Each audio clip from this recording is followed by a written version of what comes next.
Les présidents des parlements de Côte d'Ivoire et du Sénégal étaient les invités des grands rendez-vous du quotidien Fraternité Matin. Soro Guillaume y a expliqué la loi d'habitation.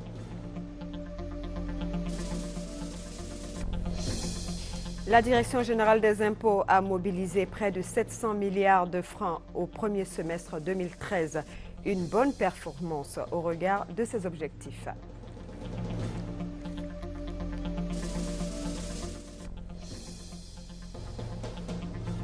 Les forces africaines à l'honneur au défilé du 14 juillet. Ces forces impliquées dans la résolution de la crise malienne ont défilé aux côtés des soldats français et européens. Mesdames et messieurs, bonsoir.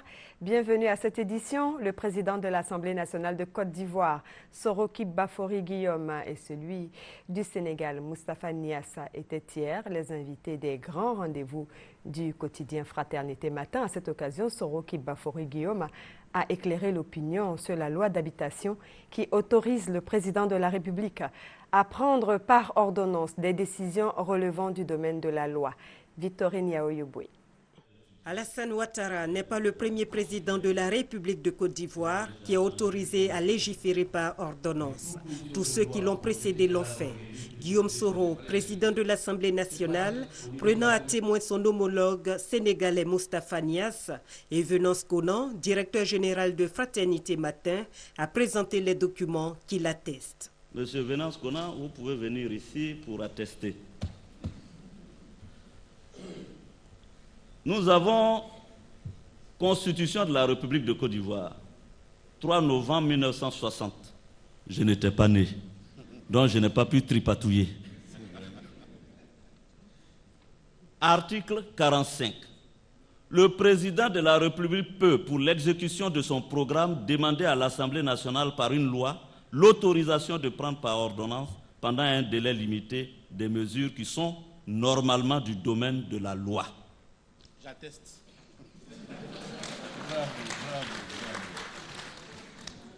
Constitution 1960. Mais ce n'est pas fini. 11 janvier 1995, article 11. Le président de la République est autorisé à prendre par ordonnance pendant la gestion 95 des mesures qui sont normalement du domaine de la loi. Henri Conan Bédier. Constitution actuelle. Le président de la République est autorisé à prendre par ordonnance au cours de l'année 2001 des mesures qui sont normalement du domaine de la loi. Ce n'est même pas spécifié que c'est la gestion. C'est signé Laurent Gbagbo. Alors pourquoi la polémique pendant des mois en Côte d'Ivoire? Dans la loi de finances, quand le ministre de l'économie et des finances vient devant l'Assemblée, déjà, dans la loi, il y a un article qui dit pour la gestion du budget de l'année, le président peut prendre une ordonnance. L'Assemblée nationale, le mandat a échu en 2005. Le ministre de l'économie et des finances ne soumettait plus la loi de finances au vote de l'Assemblée. On adoptait la loi de finances par ordonnance. Donc il aurait été redondant, déjà que la loi de finances est adoptée par ordonnance, d'inscrire dans l'ordonnance que le président peut prendre une ordonnance. C'est pourquoi cet article des dispositions spéciales a sauté. Et comme ça a sauté depuis 2003, quand on est revenu à la normalité et qu'on a décidé que désormais la loi de finances est votée par l'Assemblée nationale, ça a échappé à ceux qui ont élaboré la loi de finances de réintroduire dans les dispositions spéciales l'article 11. Donc, quand le président de la République et nous-mêmes avons constaté cette anomalie, pour la redresser, le président a sollicité l'Assemblée pour le vote de la loi d'habilitation. C'est tout. Voilà qui met un terme à cette polémique. J'en viens au deuxième titre de cette édition, le séminaire bilan de la Direction générale des impôts qui s'est achevé sur une note de satisfaction. Pour le premier semestre 2013, la DGI a mobilisé près de 700 milliards de francs CFA, une performance qui va au-delà des prévisions. Cette information a été donnée par le directeur général des impôts, Pascal Abina, à l'occasion du séminaire bilan tenu le 8 juillet dernier. Reportage Herman Yamia. Sur une prévision semestrielle de 686,9 milliards de francs CFA, l'administration fiscale ivoirienne, au soir du 30 juin 2013, a enregistré un résultat de 690,6 milliards, soit un écart positif de 3,7 milliards de francs CFA. Cette annonce sur les bonnes performances de la Direction générale des impôts a été faite par son directeur général Pascal Abinan. Cette croissance significative est due, selon les experts des impôts, aux paiements spontanés, aux actions de contrôle et de recouvrement forcés et au bon comportement des agents des impôts. Outre ces facteurs, selon eux, les bons résultats obtenus sont également liés à la reprise effective des activités économiques, à la réorganisation des services, à l'encadrement de proximité des services opérationnels et à la promotion du service fiscal. C'est à juste titre que le directeur général des impôts a félicité l'ensemble des agents pour leur ardeur au travail. Je voudrais donc vous inviter à poursuivre avec la même détermination le travail que nous avons commencé afin de relever les défis futurs et surtout respecter l'engagement national de la DGI de contribuer effectivement aux recettes de l'année 2013 au minimum à hauteur de 1410 milliards. Les prévisions des recettes du deuxième semestre sont de 726,6 milliards de francs CFA. Cette projection, selon les participants au séminaire, est réalisable. Ils préconisent pour cela l'intensification des contrôles des factures normalisées et de la TVA, le renforcement des actions de lutte contre la fraude et l'évasion fiscale et enfin la fermeture immédiate des entreprises après un deuxième contrôle. La Côte d'Ivoire élabore une liste de marchandises devant bénéficier de certains avantages à l'export comme à l'import. Pour préparer une bonne pratique de ces règles, les douaniers ivoiriens ont reçu une formation dans le cadre du programme d'appui au commerce et à l'intégration régionale. Les précisions de Landry Pono. La nature et l'origine d'une marchandise déterminent son coût de dédouanement. L'origine, c'est le pays de production. La nationalité économique d'une marchandise. Comment la reconnaître? Une question qui mérite réponse chez les douaniers, car selon certains accords passés entre les États, une marchandise peut bénéficier de certains avantages dans le pays de destination. Les règles d'origine des marchandises ont donc constitué le 6e volet du programme d'appui au commerce et à l'intégration régionale, le PACIR. Les règles d'origine, c'est les règles qui permettent de déterminer l'origine du produit pour savoir quels sont les produits qui peuvent profiter d'un traitement préférentiel dans notre pays pour pas qu'on ouvre toutes les portes sans gagner de droits de douane sur les importations. En fait, c'est les produits qui sont inclus dans les accords que la Côte d'Ivoire négocie avec ses partenaires. Par exemple, avec l'Union européenne, il y a donc l'APE. La Côte d'Ivoire prépare une liste de produits qui va bénéficier d'avantages aussi bien à l'importation qu'à l'exportation avec ses partenaires. Une liste qui devrait intéresser et être connue des opérateurs économiques afin qu'ils investissent dans les domaines où ces préférences leur seront profitables. On parle encore d'intégration régionale. Les collectivités locales de l'espace UEMOA connaissent d'énormes difficultés dans l'exercice de leur mission. Cette situation s'explique par le fait que la décentralisation voulue par les États de cet espace communautaire n'a pas été suivie de politique financière.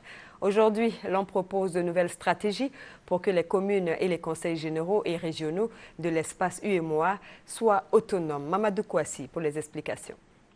Infrastructures scolaires, routières et sanitaires quasi inexistantes, non-accès à l'eau potable et à l'énergie. Autant de plaies qui minent les collectivités locales en Afrique subsaharienne en général et celles de l'espace UEMOA en particulier. Les élus locaux, au cours de la 3e Assemblée générale du Conseil des collectivités territoriales de l'UEMOA, lancent un cri de cœur au pouvoir public ainsi qu'aux partenaires au développement. Ils souhaitent que leurs projets soient soutenus afin d'améliorer les conditions de vie de leurs administrés. Les experts en décentralisation proposent donc une politique de décentralisation financière afin de permettre aux maires, aux présidents des conseils généraux et régionaux de l'espace UEMOA de faire face aux besoins des populations. Les organes des collectivités doivent se battre parce que de toute façon, en matière de décentralisation, c'est le transfert de pouvoir qui logiquement devrait être fait concomitamment avec un transfert de ressources. La difficulté aujourd'hui, c'est de travailler à convaincre l'État central et son représentant, qui est particulièrement le gouvernement, à accepter de transférer les ressources pour que les collectivités soient opérationnelles. L'État doit se donner pour objectif de transférer au moins entre 15 et 20% de ses ressources vers les collectivités territoriales. Quelque chose qui me paraît extrêmement important, c'est l'accompagnement de la décentralisation par les institutions financières bancaires, par les institutions financières décentralisées, c'est-à-dire la microfinance, et par des initiatives de fonds privés d'investissement. Des propositions qui pourront permettre aux collectivités territoriales de l'espace UEMOA de connaître une émergence et qui vont convaincre les collectivités de l'Afrique de l'Est et du Centre. Saviez-vous que l'indicamétrie était une science initiée par un agrégé ivoirien, mais elle reste assez méconnue en Côte d'Ivoire. Notre équipe de reportage a saisi l'occasion de la cérémonie de remise de diplôme en indicamétrie approfondie pour faire découvrir cette science et son inventeur, Serge Gongomé, Herman Niamia. Diabaté est enseignant à l'université depuis plus de 20 ans. C'est lui qui a inventé l'indicamétrie dans les années 60, alors qu'il était encore étudiant en France. De façon générale, l'indicamétrie, je l'ai définie à la Sorbonne comme étant la science des sciences indicatives ou de la globalité universelle, c'est-à-dire la science qui s'applique à tout. Aujourd'hui, nous sommes en Côte d'Ivoire, nous sommes à la recherche de la paix à travers la réconciliation. Alors, il faut appliquer les instruments indicamétriques pour aboutir à la paix. Et tous les instruments sont prévus pour ça. Fiers de partager le savoir du professeur Diabaté, ces étudiants de la première promotion des experts en indicamétrie ont magnifié cette science à travers des exposés de travaux de recherche. Quand je reçois un patient, tu souffres depuis des années et tu ne sais même pas de quoi il souffre, ou il sait de quoi il souffre mais il n'arrive pas à voir la guérison. Je fais le capacitomètre, qui est une analyse qui permet de déceler tout ce qui est visible et invisible. J'ai fait mes travaux d'expertise sur l'indicabanque et la microfinance, tout simplement parce que nous avons remarqué qu'il y a méfiance entre banque, microfinance et clients. Au nombre de 9, les étudiants diplômés en indicamétrie approfondie sont des travailleurs qui exercent en banque, en médecine et en communication. L'inventeur, le professeur Diabaté, a quant à lui reçu dans les années 92 un prix européen de la recherche en indicamétrie à Rome, en Italie. Intéressons-nous maintenant à cette signature d'accord de partenariat. Le ministre d'État, ministre de l'Emploi, des Affaires sociales et de la formation professionnelle, Dosso Moussa, a paraphé un accord cadre de partenariat avec l'Association des industries de la restauration. Cet accord va permettre la réhabilitation du lycée professionnel hôtelier de Cocody et la formation et le perfectionnement des personnels. La signature d'accord a eu lieu jeudi dernier. Compte rendu, Herman Niamia. Accord tripartite, ministère d'État, ministère de l'Emploi, des Affaires sociales et de la formation professionnelle, ministère du Tourisme et l'Association des industries de la restauration et de l'hôtellerie. Un accord qui, selon les signataires, va donner un nouveau souffle au secteur de l'hôtellerie et de la restauration. L'acte posé aujourd'hui est un acte très important pour tous les jeunes, comme vous le disiez si bien, de Côte d'Ivoire. Nous avons besoin d'élaborer des schémas de compétences. Nous avons tous besoin de faire évoluer nos professions vers un avenir meilleur. Le ministre d'État, ministre de l'Emploi, des Affaires sociales et de la formation professionnelle se réjouit de ce partenariat. Selon lui, cet accord qui met un point d'honneur sur la réhabilitation du lycée professionnel hôtelier de Cocody est le début d'une série d'actions pour la redynamisation du secteur de la restauration et de l'hôtellerie. Le lycée hôtelier du Golf Hotel est un établissement qui avait besoin d'avoir en son sein ce partenariat pour la mise à niveau de l'ensemble des curricula, c'est-à-dire le contenu des formations. Le deuxième élément que les professionnels vont nous apporter, c'est l'analyse du plateau technique, c'est-à-dire tout ce qui est batterie de cuisine, pour voir si en matière justement de cuisine et en matière de restauration, les outils ou les outillages qui sont actuellement au lycée sont aux normes. Le troisième élément sur lequel les professionnels vont nous apporter quelque chose, c'est avant tout de travailler sur le profil des étudiants qui sont dans cet établissement. L'Association des industries de la restauration et de l'hôtellerie a été créée le jour de la signature des partenariats. Sa mission, promouvoir le secteur de la restauration et de l'hôtellerie et aussi défendre les intérêts de la profession. On parle maintenant de protection de l'environnement avec la Journée nationale de l'arbre. L'État de Côte d'Ivoire veut reconstituer le couvert forestier en danger à cause des agressions. Un processus de reboisement est engagé depuis des décennies. Le reboisement peut-il permettre à la Côte d'Ivoire de reconquérir sa forêt? À l'occasion de la Journée nationale de l'arbre, le directeur général de la SODEFOR lève un coin de voile sur ce vaste programme. Léon Bro. Plantation par-ci, logement par-là. Nous sommes dans la forêt classée d'Anguédédou, district d'Abidjan. Comme ici, la forêt de Niégré dans le département de Sassandra, une autre illustration de la dégradation de la forêt ivoirienne. Le phénomène a dépassé les 50%, faisant tomber le potentiel forestier à seulement 3 millions d'hectares. Pour un pays comme la Côte d'Ivoire, il aurait fallu avoir au moins 6 millions d'hectares en bon état. Donc vous comprenez que nous sommes largement en dessous du seuil qui pourra permettre à la Côte d'Ivoire de continuer de se prévaloir de cet état forestier. Pour freiner ce danger, des efforts de reboisement sont entrepris. Ils représentent à ce jour 200 000 hectares de forêt en bon état. Les projets à court terme sont évalués à 50 000 autres hectares, dont 1 000 hectares de reboisement cette année sur fonds publics. Objectif, atteindre les 250 000 hectares de forêt reboisées d'ici à 2020. 250 000 hectares de reboisement productif, ceci peut nous permettre à terme de mettre sur le marché entre 2 et 5 millions de mètres cubes, ce qui est largement au-dessus des besoins locaux. Nous avons une stratégie par rapport à cet objectif. Certes, il y a une partie pour laquelle nous avons demandé une contribution de l'État, mais il y a aussi toute une politique de sensibilisation pour essayer de montrer un peu tous ces bienfaits, tout ce qu'on peut tirer du bois pour attirer des opérateurs privés. À côté des opérateurs privés, les collectivités, les écoles, les villages sont invités à s'impliquer dans le reboisement. Il s'agit de reconstituer le couvert forestier national pour sauvegarder les fonctions écologiques, économiques et sociales de la forêt ivoirienne. Un centre de formation à la démarche qualité vient de voir le jour à Tiasalé. Ce centre construit dans le village de Pakobo abrite également un champ d'expérimentation. L'objectif de ce centre est de former les planteurs de café et de cacao à de nouvelles stratégies, notamment la possibilité de pratiquer plusieurs cultures sur une même parcelle. Herman Niamien nous en parle. Dans ce centre viendront se former les planteurs de café et de cacao sur les bonnes pratiques agricoles pour l'amélioration du rendement de leur production. Ils seront pour cela outillés sur les cultures compatibles à celles du cacao, telles que le manioc, la banane plantain, l'acacia et l'arachide.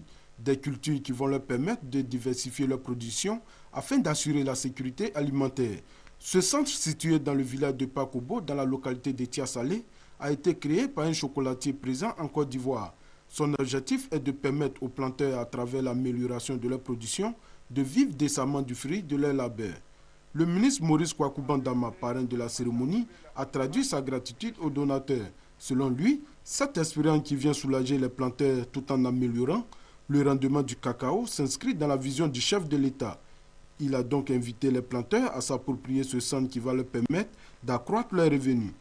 Les planteurs ont quant à eux assuré aux donateurs qu'ils mettront à profit la formation dont ils bénéficieront pour améliorer leur production. Face à face, fournisseurs-consommateurs, c'est au Salon de l'eau, le Salon de l'eau et de l'électricité qui s'est tenu à Abidjan, une initiative de l'ONG Marcel Zadig Group. Chez moi à la maison, souvent il y a des coupures d'eau, ils ne préviennent pas, la SODECI ne prévient pas, quelquefois on nous envoie les factures alors qu'on n'a pas consommé. Moi j'ai une facture qui est arrivée, je disais mais comment j'ai fait pour consommer ce À propos baisser, on a problème, on va loin pour chercher l'eau, sur la tête dans le seau. Ça empêche même d'aller travailler. Et justement, c'est pour exposer toutes ces difficultés dans la consommation de l'eau et de l'électricité, afin d'y trouver des solutions que se tient ce salon. Une initiative de l'ONG Marcel Zadig et ses groupes. Il y a beaucoup de on-dit, on ne sait pas qui fait quoi, on ne sait pas quelle est la responsabilité de l'État, quelle est la responsabilité des entreprises, quelle est la responsabilité des régulateurs. Donc ces questions-là trouveront réponse au cours des échanges au niveau des travaux scientifiques du salon. En attendant que des résolutions sortent de cette rencontre entre les fournisseurs d'eau, d'électricité et les consommateurs, Une unité de production d'eau est en cours de réalisation à Yopougon. Si vous avez donc la seconde station de Niangon qui est en train d'être construite en zone industrielle à Yopougon pour soulager un tant soit peu les populations d'Abidjan pour les problèmes d'eau. Et vous avez un réservoir juste à côté là où on est en train de poser les poutres là, c'est un réservoir de 10 000 m3. Représentant le président du Conseil économique et social, parrain du salon, Claude Kouadio a salué la volonté des participants à contribuer à l'amélioration de l'approvisionnement en eau et en électricité. Le Bureau ivoirien du droit d'auteur a fait le point de l'utilisation des œuvres de l'esprit lors des campagnes pour les municipales et les régionales. Selon le Burida, certains candidats n'ont toujours pas honoré leurs engagements. Marie-Laure Ngora, reportage. Selon le Burida, ils sont nombreux, les candidats aux élections législatives, municipales et régionales qui n'ont pas pu honorer leur engagement en s'acquittant des droits des œuvres de l'esprit. Et pourtant, lors des campagnes, ils ont utilisé les œuvres des artistes. Au regard de la loi, sans autorisation, c'est une contravention. Le Bureau ivoirien du droit d'auteur n'attend donc pas rester les bras croisés. Pour permettre aux artistes de percevoir leur dû, la direction générale a décidé de faire recours à la justice. Ce sont 210 constats d'exploitation illicite des œuvres protégées de notre répertoire qui ont été dressés. Nous croyons que l'heure de l'action judiciaire est proche. Et nous nous préparons très sérieusement à poursuivre pour contrefaçon tous les candidats contre lesquels nous avons réuni les preuves d'exploitation illicite des œuvres du répertoire du Burida. L'avocat constitué par le Burida à cet effet pour défendre ses intérêts dans le cas d'espèce tient déjà prêt 215 dossiers pouvant à tout instant être déposés auprès du procureur de la République. La presse, c'est le partenaire avec qui le Burida veut faire route pour sensibiliser le public sur les méfaits liés à l'utilisation frauduleuse des œuvres de l'esprit. Un volet religion dans ce journal et l'événement, c'est l'église Saint-Pierre et Saint-Paul de Daoukro qui célèbre son cinquantenaire. Le jubilé d'or de cette paroisse a été célébré dans la ferveur totale. Des personnalités politiques et traditionnelles ont pris part à ces festivités. Reportage Thérèse Yuboué. Jour historique, jour de joie, jour d'allégresse pour les populations de Daoukro. Elles qui célèbrent le jubilé d'or de leur église, Saint-Pierre et Saint-Paul. 50 ans d'évangélisation, de persévérance dans la foi et la charité chrétienne.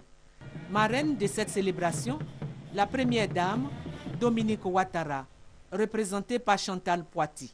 Madame la première dame m'a chargé de réitérer à l'ensemble des chrétiens de Daoukro ses salutations et sa solidarité à ce temps de partage, d'adoration, de louange, de conversion et de fraternité. Madame Dominique Ouattara offre à la paroisse Saint-Pierre et Saint-Paul de Daoukro la somme de 10 millions de francs CFA. Selon le conseil paroissial, la première évangélisation de cette région vient des pères d'Abangourou, notamment le père Alphonse Kirman, devenu en 1939 premier évêque de Daloa. Depuis, l'Église n'a cessé de grandir. Peuple de Dieu qui est à Daoukro, vous avez raison de fêter ce jubilé. Car quand nous référons à la tradition biblique, on fêtait des jubilés. C'était l'occasion pour louer Dieu pour les merveilles qu'il a faites. 50 ans après, l'église de Daoukro a encore besoin de l'appui de tous pour continuer son œuvre d'évangélisation. C'est pourquoi cette célébration a été marquée par une vente aux enchères d'objets de piété en vue de recueillir des fonds. On reste à Daoukro, 50 ans d'évangélisation, ça se fête. Et cela a été rendu possible grâce à la persévérance de certains hommes. Grâce à eux, la foi chrétienne a grandi dans cette région. Suivons l'histoire de ces pionniers de cette évangélisation avec Thérèse Yuboué. La deuxième chapelle de Daoukro, construite en 1935. Elle a remplacé la toute première qui n'existe plus. Cette deuxième chapelle est située au quartier Baoulekro, l'ancien Daoukro. Deux catéchistes, Justin Komo-Kwasi et Norbert Kanga, aujourd'hui décédés, ont sémé les graines de l'évangélisation sous la houlette du Père Le Goff, dans une région d'origine animiste. L'une des filles de Norbert Kanga se souvient. Mon père était fétichiste, mais un jour, pendant son rêve, le fétiche le poursuivait, il est rentré dans une église, il allait se réfugier. Le fétiche est resté devant la porte. Il n'a pas pu franchir la porte pour le trouver. C'est depuis ce jour-là, il a converti toute sa famille. Germain Koko Kwame fait également partie des pionniers. Baptisé en 1950, il est aujourd'hui le chef des chrétiens de Daoukro. L'œuvre d'évangélisation de ces pionniers a porté des fruits. Daoukro compte aujourd'hui 12 600 baptisés, 4 prêtres, 3 religieuses, 1 diacre. On passe au sport et au championnat national de football de première division qui a pris fin ce week-end et c'était la 26e journée. Cet après-midi donc, l'Africa Sport d'Abidjan et l'USC Bassam se sont séparés sur le score de 1 but de part et d'autre. Cathy Touré pour les temps forts. Après plusieurs soubresauts dans leur rang durant la saison, les joueurs de l'Africa Sport d'Abidjan, qui du reste ont réussi à se maintenir en première division, tiennent à aller en vacances en beauté. Mais l'USC Bassam a les mêmes ambitions. Une première période vierge avec toutefois de belles occasions. Tout se joue en seconde partie. La première réalisation est pour l'Africa et c'est Adebayo Olaoulou qui est de service. Attention dans le dos de la défense. Bassam. Oh, bien joué. L'avantage des Verts et Rouges est rattrapé par Bassam grâce à cette faute de main. La dernière tentative peut-être. Et le pénalty. Gwambo Kofi prend à contre-pied le portier de l'Africa et assure la parité au score. 1-1. L'USC Bassam et l'Africa Sport d'Abidjan conservent leur 8e et 9e place à l'issue de la dernière journée de ce championnat, bouclé de main de maître par le COE Sport de San Pedro pour la 2e fois consécutive. Voici donc le classement à l'issue de cette dernière journée. Premier, COE Sport de San Pedro, 2e à SEC, 3e à FAD. Les SB et les FIM sont relégués en 2e division. Coupe du monde militaire en finale cet après-midi, l'Irak a battu Oman 2-1. L'Irak, champion du monde militaire. La Côte d'Ivoire a battu le pays hôte, l'Azerbaïdjan. Notre pays se classe 3e de cette Coupe du monde militaire qui a pris fin ce soir. À l'étranger, en République démocratique du Congo, les partis d'opposition se sont réunis du 2 au 11 juillet à Kinshasa. Ce conclave avait pour but de donner la position des 79 partis d'opposition sur la concertation nationale convoquée par le chef de l'État, Joseph Kabila. Ces partis rejettent en bloc cette idée de concertation nationale. Suivez plutôt. Il y avait foule au conclave de l'opposition congolaise. 79 partis, 700 participants pour une semaine de débat. À l'ordre du jour, les concertations nationales convoquées par le chef d'État. L'opposition les rejette sur le fond et sur la forme et brandit l'accord cadre d'Addis Abeba de février dernier. Le président Kabila a signé cet accord d'Addis Abeba. Ça ne vient pas de nous. Et le texte où il a signé, ce n'est pas écrit concertation, c'est écrit dialogue. L'opposition exige aussi que le dialogue se passe sous l'égide des Nations Unies et d'un facilitateur. Et surtout qu'on ne touche pas à la Constitution. Toute révision constitutionnelle, même qui ne vise pas les articles verrouillés, va ouvrir une brèche aux amis du pouvoir de toucher aux fruits défendus et prolonger indéfiniment le mandat du président de la République. Deux grands partis manquaient à l'appel. Le MLC de Jean-Pierre Bemba, bloqué par des discussions internes, et surtout l'UDPS. Ce parti considère que son leader, Étienne Tshisekedi, a remporté les élections de novembre 2011. Suivant cette logique, l'UDPS n'est pas un parti d'opposition et Joseph Kabila n'est pas le président de la République démocratique du Congo. Je répète, l'UDPS n'ira pas aux concertations convoquées par quelqu'un qui n'a ni légitimité ni crédibilité. La fronde est massive, mais à écouter la majorité présidentielle, tout va rentrer dans l'ordre. L'initiative de concertation, c'est au chef de l'État, parce qu'il n'y a que lui. Il n'y a que lui, selon la Constitution. Nos majorités, nous avons foi, nous avons confiance que l'opposition participera bel et bien aux concertations. L'opposition pourrait lui donner tort dans les prochains jours. Elle a décidé de nommer un coordinateur national qui défendra sa vision du dialogue avec la majorité. Je vous propose pour terminer le défilé du 14 juillet où les troupes africaines et les unités françaises engagées au Mali étaient à l'honneur sur les Champs-Élysées. Une dizaine de contingents venus d'Afrique étaient représentés aux côtés des Français, mais aussi des Allemands, des Croates, des Belges et des Danois. Les troupes africaines et françaises de la mission Serval engagées au Mali à l'honneur dimanche sur les Champs-Élysées. 64 soldats maliens ont ouvert le traditionnel défilé du 14 juillet, suivi d'un détachement des différentes forces africaines qui composent aujourd'hui la MINUSMA, la mission des Nations Unies au Mali. Un détachement de l'armée tchadienne qui a joué un rôle essentiel et payé un lourd tribut sur le sol malien a été particulièrement salué. Le président malien par intérim, Dioncounda Traoré, et les ministres de la Défense de 13 pays africains comptaient parmi les invités d'honneur de ce 14 juillet. À la tribune était également présent le secrétaire général des Nations Unies, Ban Ki-moon. L'intervention française au Mali est un des rares sujets de satisfaction pour le président François Hollande dans un climat économique de crise. Prenons en compte ce qui s'est produit. Une victoire pour l'Afrique, une victoire contre le terrorisme, et la fierté que nous devons avoir là aussi.